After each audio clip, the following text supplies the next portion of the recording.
حشر کے میدان میں چیونٹیوں کی طرح ہوں گے اور لوگوں کے پاؤں تلے آ کے کچلے جا رہے ہوں گے. تکبر بہت بڑی بیماری ہے، اور اگر آپ دیکھنا چاہیں تو ساری اخلاقی بیماریوں کی جڑ تکبر ہے. اور یہ چیز جو ہے وہ قرآن مجید میں ہمیں اس طرح ملتی ہے. اللہ سبحانہ تعالیٰ نے فرمایا افرائیت من اتخذ الہہ ہواہ، کیا آپ نے ایسے شخص کو دیکھا ہے جس نے اپنی خواہش نفس کو اپنا خدا بنا لیا ہو؟ تو یہ خود فریبی ہے. اگر دیکھا جائے تو یہ خدا پرستی کی جگہ پہ خود پرستی ہے، خدا اعتمادی کی جگہ پہ خود اعتمادی ہے. اب ہمارے یہاں خود اعتمادی کو بہت بڑی یعنی دولت سمجھا جاتا ہے کہ فلاں جی پازیٹیو سینس میں لیتے ہیں. اصل میں اس سے مراد یہ ہوتی ہے کہ فلاں میں کانفیڈنس ہے، لیکن اس کے بغیر کوئی گزارا نہیں ہوتا کسی کا سیلف کانفیڈنس. تو ایک مسلمان جو ہے وہ تو اللہ پر اعتماد کرنے والا ہوتا ہے نا، اپنے سے بڑھ کر اللہ سبحانہ تعالیٰ پر، کیونکہ وہ جانتا ہے کہ میں کچھ بھی کروں میرے کرنے سے نہیں، اللہ سبحانہ تعالیٰ کے ارادے سے یہ کام ہوگا، صرف میرا ارادہ نہیں. تو علاج اس کا کیا ہے؟ علاج اس کا جو اللہ کے رسول صلی اللہ علیہ وسلم نے کیا، میں یعنی ہمارے جو علماء ہیں انہوں نے بھی اسے اسی طرح اختیار کیا. ایک ایگزامپل دینا چاہتی ہوں غزالی کے حوالے سے. غزالی کہتے ہیں کہ آپ تکبر کا علاج چاہتے ہیں تو سوچیں 2 گھنٹے پہلے جو کھانا کھایا تھا غور کریں کہ اس وقت وہ کس حالت میں ہے، پھر تمہیں کس طرح سے حق پہنچتا ہے کہ تم اپنے آپ کو بڑا محسوس کرو. اور اسی طرح سے جیسے اللہ کے رسول صلی اللہ علیہ وسلم بھی لوگوں کو ایسے کام کرنے کی طرف توجہ دلاتے تھے جس کی وجہ سے انسان کے دل کی سختی دور ہوتی ہے. اور غزالی کہتے ہیں کہ آپ اگر تکبر کا علاج چاہتے ہو تو مردوں کو نہلاؤ، کہ آپ مردے کو نہلاؤ گے تو آپ کو پتہ چلے گا آپ کی اوقات کیا ہے. اور یہ ہے کہ جس وقت ایک انسان یعنی بالکل اس تکبر سے نکلنا چاہتا ہے تو اصل بات یہ ہے کہ آپ نے اپنے آپ کو اللہ کے سپرد کرنا ہے. جب انسان سپرد کرتا ہے تو اس کے اندر کی ریزسٹنس ختم ہوتی ہے سپردگی سے. ابراہیم علیہ السلام سے بھی اللہ تعالیٰ نے یہی کہا تھا کیا تم نے اپنے آپ کو اللہ کے سپرد کر دیا؟ تو انہوں نے جواب دیا تھا اسلمت لرب العالمین، میں نے اپنے آپ کو اللہ سبحانہ تعالیٰ کے حوالے کر دیا. تو جو چیز انسان کے اندر ڈیولپ ہوتی ہے total submission and no resistance, اپنے آپ کو حوالے کرنے کی وجہ سے انسان کہتا ہے اچھا میں بھی تو سوچ سکتا ہوں، میرے نزدیک تو یہ بات ایسے ہے. تو انسان اگر اپنی وہی بات مائنڈ سیٹ کے چینج ہونے کی، انسان یہ سوچے کہ میں نے تو یعنی اللہ سبحانہ تعالیٰ کو بڑا بنایا ہے، تو مجھے تو یہ سوچنا ہے کہ اللہ تعالیٰ کیا چاہتے ہیں. نبی صلی اللہ علیہ وسلم نے فرمایا ذاق طعم الایمان، اس نے ایمان کا مزہ چکھ لیا، من رضی باللہ ربا، جو اللہ کے رب ہونے پہ راضی ہو گیا. رب ہونے پہ راضی ہونے کا مطلب ہے اس کی تقدیر پر راضی ہونا. وبالاسلامی دینا، اور اسلام کے دین ہونے پر، وبمحمد نبی الرسول، اور محمد صلی اللہ علیہ وسلم کے نبی اور رسول ہونے پہ راضی ہو گیا. تکبر کا علاج تو ایمان میں ہے. اللہ سبحانہ تعالیٰ کی کتاب کا علم حاصل کریں، اللہ سبحانہ تعالیٰ کی کبریائی پر غور و فکر کریں، اس کے مقابلے میں اپنی ذات کا جائزہ لیں، انسان کو پتہ چلتا ہے. اور حیات اور موت پر غور و فکر کرنے سے پتہ چلتا ہے. اور میں ایک آخری مثال دینا چاہوں گی کہ یہ چیزیں ایسی ہیں جس کی وجہ سے تبدیلی تو اس کے اندر بھی آتی ہے جو کبریائی کی انتہا پہ پہنچا ہوا.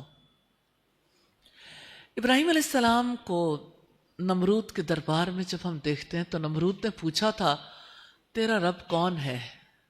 تو ابراہیم علیہ السلام نے کہا میرا رب وہ ہے جو زندہ بھی کرتا ہے اور مارتا بھی ہے. اب دیکھیں زندگی اور موت سے میں سبق لینے کو کہہ رہی ہوں. ابراہیم علیہ السلام نے بھی یہ بات کہی تھی، لیکن جواب کیا ہے؟ سرکشی سے جواب کیا آتا ہے؟ یہ کام تو میں بھی کر سکتا ہوں. اس نے 2 قیدی بلوائے، ایک کا سر قلم کر دیا، دوسرے کو آزاد کر دیا، کہنے لگا دیکھو یہ میں کام کر سکتا ہوں. ابراہیم علیہ السلام نے کہا کہ میرا رب سورج کو مشرق سے نکالتا ہے تم مغرب سے نکال کر دکھا دو. یہ دوسرا اصول ہے. اللہ کی قدرت اور بندے کا کیا اختیار ہے اس کے مقابلے میں. تو قرآن ہمیں یہ بتاتا ہے فَبُهِتَ الَّذِي كَفَرَ، حیران رہ گیا وہ جس نے کفر کیا تھا. لمحے بھر کے لیے ایک روشنی کا کوندا لپکا تھا لیکن بجھ گیا اندر ہی، کیونکہ دل کا جو کفر تھا اور دل کی جو سختی تھی بہت بڑی تھی. تو نمرود ایمان نہیں لا سکا. تو ضروری نہیں ہوتا کہ کسی کا کبر یا اس کی ایگو جو ہے وہ ضرور کنٹرول میں آ جائے، لیکن طریقہ کار وہی ہے کہ اللہ کو بڑا بنایا جائے. وَاعْبُدُوا اللَّهَ وَلَا تُشْرِكُوا بِهِ شَيْئًا. علاج اس کا اتنا ہی ہے، ایک اللہ کی عبادت کرو، سبھی کرو، اور تم اس کے ساتھ کسی کو شریک نہ ٹھہراؤ. جزاک اللہ خیر. شاہ صاحب جو لاسٹ ڈسکشن چل رہی تھی اسی کے حوالے سے ایک اور ریلیونٹ کوشچن ہے جب تک کوئی اور آتا ہے. سلام غیبت، آپ کسی کے ساتھ شیئر کریں کہ فلاں بندہ نے ہمارے ساتھ غلط کیا ہے، نیت ہماری غیبت کرنا نہ ہو بلکہ اپنی ہی اصلاح ہو، کیا ایسے میں اگلے بندے کی بات کرنا بھی غیبت میں آ جاتی ہے؟ غیبت میں 6 چیزیں ایسی ہیں، 6 ایکسیپشنز ہیں، جن میں سے ایک ایکسیپشن یہ ہے کہ اگر ڈاکٹر کو آپ اپنی یا یہ کہ فرض کریں آپ کسی کے ساتھ اس کی بیماری کے بارے میں بتا رہے ہیں تو یہ غیبت نہیں ہے. ٹھیک ہو گیا. ایک سائیکالوجسٹ کو بتا رہے ہیں تو یہ غیبت نہیں ہے. کہ ایک ایشو ہے نا جس کو آپ ایڈریس کریں. عدالت میں آپ جا کے کسی کیس کے سلسلے میں کوئی حقیقت واضح کرتے ہیں، دیٹ از ناٹ غیبت. ٹھیک ہو گیا. اسی طرح سے جیسے کسی کی اصلاح کے پیش نظر، جیسے فرض کریں کہ کوئی بھی اجتماعی معاملہ ہے اور اس میں اجتماعی معاملے میں کسی کی جانب سے کوئی یعنی خرابی پیدا کی جا رہی ہے، اس خرابی کو کوئی اس وجہ سے آ کے ہائی لائٹ کرتا ہے کہ اصلاح ہو جائے، تو یہ اصلاح کا سلسلہ جو ہے یہ غیبت نہیں ہے. لیکن اس کو لے کے ذمہ دار لوگوں کی بجائے ہر کسی تک جا پہنچنا، تو یہ طریقہ کار جو ہے وہ اصلاح والا نہیں، درست ہے. یہ نہیں. جی جزاک اللہ خیر. جی نیکسٹ کوشچن.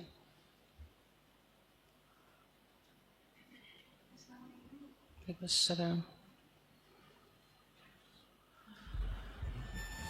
میرا کویشچن یہ ہے کہ ابھی میں نے کل ہی ایک جمعے کے خطبے میں راستے میں چلتے ہوئے یہ سنا کہ جب حضرت سلیمان علیہ السلام نے ملکہ بلقیس کا تختہ اپنے پاس بلانا چاہا تو انہوں نے یہ اپنے دربار میں سے پوچھا کہ کون اس کو میرے پاس لے کے آ سکتا ہے. تو اس وقت کے ایک ولی نے یا ان کے ایک آدمی نے یہ کہا کہ میں پلک جھپکنے میں آپ کے پاس لے کے آ سکتا ہوں، کیونکہ یہ جنات کو اتنی تھی کہ وہ لے کے آ سکتے تھے. آج کے مولانا اپنے خطبے میں یہ کہہ رہے ہیں کہ اگر اس وقت کے ولی میں یا جن میں یہ طاقت تھی تو چونکہ ہم تو حضرت محمد صلی اللہ علیہ وسلم کی امتی ہیں، تو اس صورت میں ہمارے جو ولی ہوں گے وہ غوث اعظم ہی کو نام لے کے کہہ رہے تھے کہ ان میں کتنی وہ ہوگی فضیلت اور کتنا وہ ہوگا ان کا علم کہ وہ کیا نہیں کر سکتے.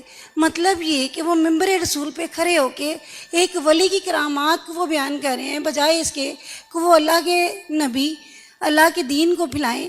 میں اس سے بہت ڈسہارٹ ہوئی ہوں. اس کے متعلق میں آپ کچھ کہیں پلیز. اچھا، پہلی بات تو یہ ہے کہ آپ یہ بتائیے کہ وہ کیا کہہ رہے تھے، کس کو ملکہ بلقیس کو لا سکتے ہیں، ملکہ بلقیس کے تخت کو کس کو لے کے آنا تھا؟ یہ یعنی کیا کہہ رہے تھے، کس کو لے کے آنا تھا؟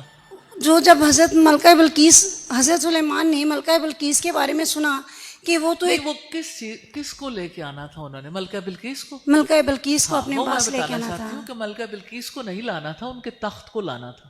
ہاں جی. پہلی بات تو یہ. لیکن اصل بات جو آپ کہہ رہی ہیں نا وہ بات ایڈریس ہونے والی ہے، اور آپ کی تکلیف جو ہے وہ بہت یعنی اہمیت کی حامل ہے. ہر مسلمان کے دل کو اس طرح کی باتوں سے تکلیف ہوتی ہے. جو اللہ سبحانہ تعالیٰ پر بلیف رکھتا ہے اور اس کے بتائے ہوئے احکامات پر عمل کرنا چاہتا ہے، یہ جانتا ہے کہ توحید کیا ہے اس کی.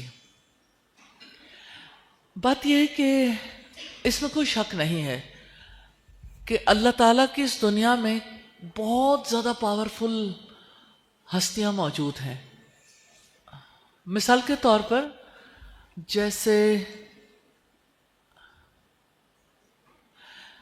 مثال کے طور پر جیسے حضرت جبریل علیہ السلام کے بارے میں آپ صلی اللہ علیہ وسلم نے بتایا کہ میں نے انہیں دیکھا، ان کے 600 پر تھے، 600، ان کے پروں نے افق کو ڈھانپ لیا، تو پورے آسمان پر صرف ان کے پر ہی پر تھے، تو پاورفل تو بہت زیادہ تھے اور ہیں ابھی بھی۔ اچھا، پھر اگر آپ دیکھیں کہ یعنی اس کے علاوہ یعنی اس میں کوئی شک نہیں ہے کہ جس قرآن میں جو الفاظ ملتے ہیں کہ جس شخص کے پاس کتاب کا علم تھا اس نے کہا میں آپ کی پلک جھپکنے سے پہلے لے کے آ سکتا ہوں۔ اب آپ یہ دیکھیے کہ آج کی دنیا میں کچھ چیزیں تو پروو ہو گئیں علم کی وجہ سے۔ مثلا آپ کے پاس ای میل آتی ہے پلک جھپکنے میں، فوراً نہیں آ جاتی، الیکٹرانک میل ہے، ای میل ہے، آپ کے میسیجز واٹس ایپ پہ آپ کو عجیب ہی نہیں لگتا کہ یہ بھی بلا کوئی پاور ہے۔ حالانکہ یعنی اگر دیکھا جائے تو ٹیکنالوجی نے اتنی ترقی کر لی، ایسا ہو سکتا ہے، تو وہ اللہ کے ولی نہیں ہے جنہوں نے ای میل بنائی ہے یا ای میل کا سلسلہ رائج کیا یا واٹس ایپ یا باقی۔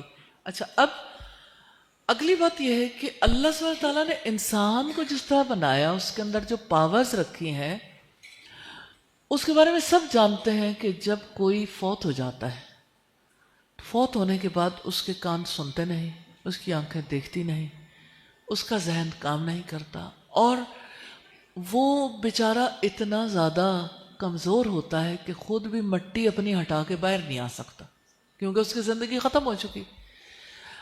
اب ایسے میں کوئی انسان کتنا احمق فیل ہوتا ہے کہ وہ کسی مردے سے یہ توقع رکھے کہ وہ میری مدد کو آ جائے، کہ اگر وہ مدد کرنے والا ہوتا تو اپنی کر لیتا، خود ہی باہر آ جائے، وہ کیوں قبر کے اندر ہے۔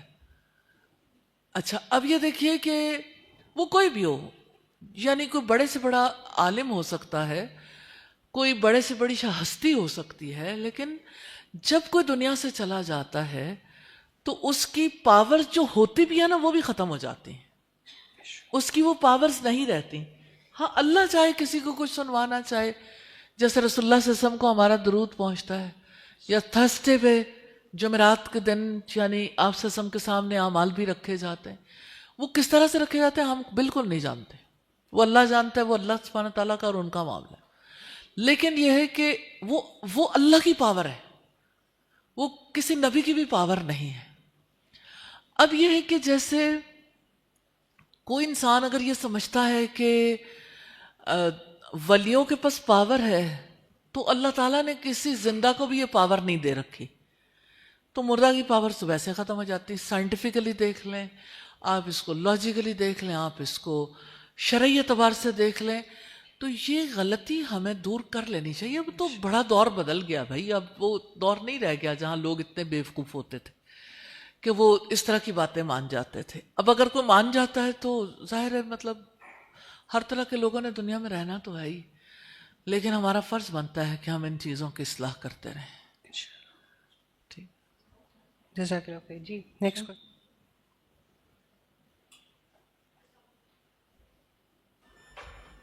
السلام علیکم، کون ہے؟ Okay, thank you. وعلیکم السلام۔ میرا نام حوری ہے اور بیسکلی میں ایک جاب پرسن ہوں۔ میرا کویشچن یہ ہے کہ جس طرح سے رسول اللہ صلی اللہ علیہ وسلم ٹالریٹ کرتے تھے، ٹالرنس لیول ان کا بہت زیادہ تھا اور ان کا مزاج بھی ایسا تھا، لیکن بہت ساری چیزیں ایسی ہوتی ہیں کہ جہاں پہ ہم نہیں بھی کر سکتے، کچھ چیزیں غلط بھی ہوتی ہیں۔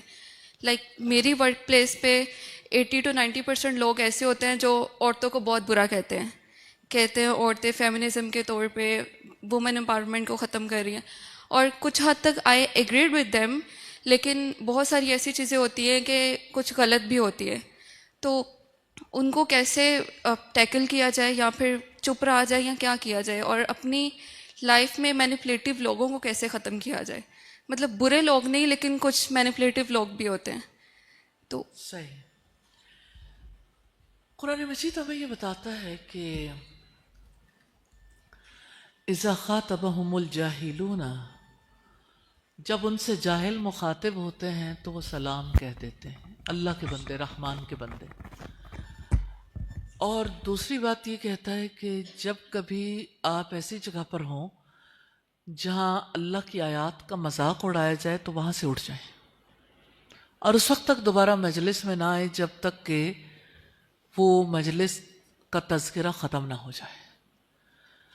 تو ایسی یعنی رسول اللہ صلی اللہ علیہ وسلم کی حدیث سے ہمیں پتہ چلتا ہے کہ ایسی کوئی جگہ، ایسی کوئی مجلس جہاں پر ہمارے سے متعلق کوئی بات نہیں اور کوئی ایسا معاملہ نہیں جس میں ہماری انوالومنٹ ضروری ہو، تو آپ نے فرمایا من حسن اسلام المرء ترکہ ما لا یعنی. آدمی کے اسلام کی خوبی یہ ہے کہ وہ اس چیز کو چھوڑ دے جو اس سے کوئی تعلق نہیں رکھتے، جو اس کے لیے لا یعنی ہے. تو لا یعنی فضول چیزوں کو چھوڑ دینے میں ہی عافیت ہے. اور ایک اچھے مسلمان کے بارے میں، رحمان کے بندے کے بارے میں اللہ سبحانہ وتعالیٰ کہتے ہیں وَإِذَا مَرُّوا بِاللَّغْوِ مَرُّوا كِرَامًا. جب وہ کسی لغو لا یعنی بات کے پاس سے گزرتے ہیں تو شرافت سے کنارہ کشی اختیار کر لیں.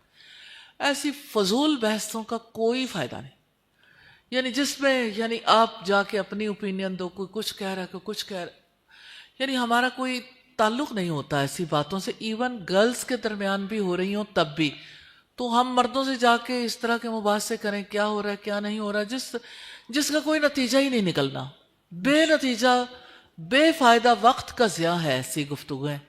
اس لیے زیادہ اچھا ہے کہ آپ اپنے آپ کو ان سے بچائیں.